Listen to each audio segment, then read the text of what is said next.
Hello everyone, today we're taking a trip down memory lane to visit one of Microsoft's most controversial operating systems, Windows 8. Released in 2012, this OS brought significant changes to the Windows ecosystem, and opinions were, to say the least, divided. In this video, I'll give you an honest review of Windows 8, touching on both the positive and negative aspects. I'll also briefly mention its successor, Windows 8.1, and how it addressed some of the criticisms. So buckle up as we dive into the world of Windows 8.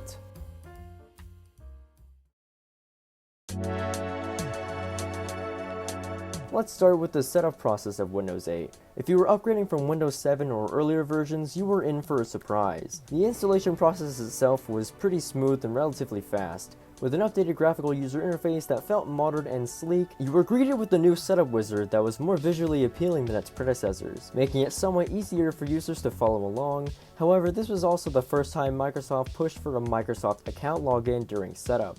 While this also allowed for cloud syncing of settings and apps across devices, some users found it intrusive, especially those who preferred local accounts. Overall, the setup was polished, but for traditional users, the forced integration with Microsoft's ecosystem was a mixed bag. Once you completed the setup, you were dropped into the most significant change in Windows 8, the Start screen. Gone was the familiar Start menu. In its place was a full-screen, tile-based interface designed with touchscreens in mind. Each tile represented an app, some of which were live tiles that updated with real-time information like weather, emails, or social media updates. For those using a mouse and keyboard, this design was a bit jarring. Navigating the Start screen with the mouse required you to scroll horizontally using a bottom scroll bar, which felt unintuitive compared to the traditional vertical scrolling that most people were accustomed to. The Start screen felt disjointed, especially for desktop users who preferred a more classic interface. On the positive side, the Start screen was visually striking and worked well on touchscreen devices like tablets. If you had a touchscreen laptop or a hybrid device, this new interface made a lot more sense,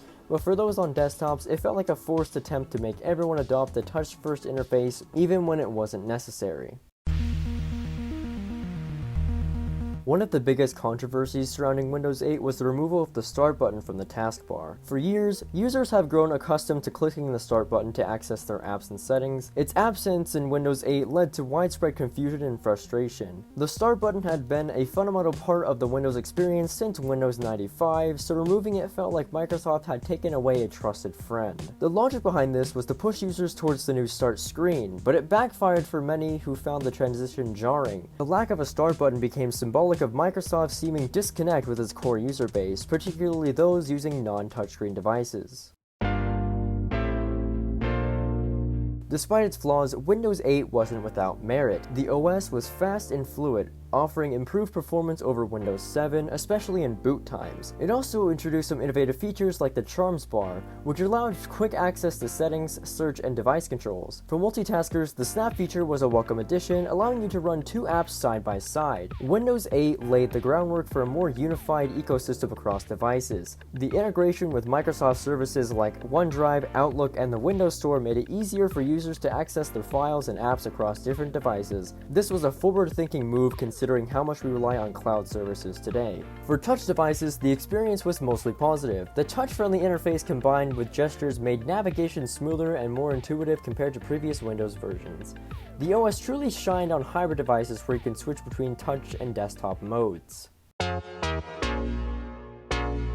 The negatives of Windows 8 cannot be overlooked. The decision to prioritize touch functionality alienated many desktop users. The dual interface where you had traditional desktop mode alongside the new Start screen felt disjointed and led to a confusing user experience. The learning curve was steep for many, and the removal of the Start button not only raised the issue, additionally the Windows Store was still in its infancy, with a limited selection of apps, many of which were inferior to their desktop counterparts. The Charms bar, while innovative, was also faced criticism. It was often accidentally triggered, especially by users on laptops with touchpads. The reliance on gestures for navigation added to the frustration for those preferring a mouse and keyboard. In response to backlash, Microsoft released Windows 8.1 in 2013, which brought back the Start button on the taskbar, Not quite a start menu, but at least a familiar anchor point for users. While this didn't fully restore the classic Windows experience, it helped ease some of the frustration users felt with the original Windows 8. Windows 8.1 also introduced more customizations for the start screen, better app snapping, and allows users to boot directly into the desktop, bypassing the start screen entirely. These changes made the OS more palatable for traditional users while maintaining the innovation of Windows 8 for touch devices.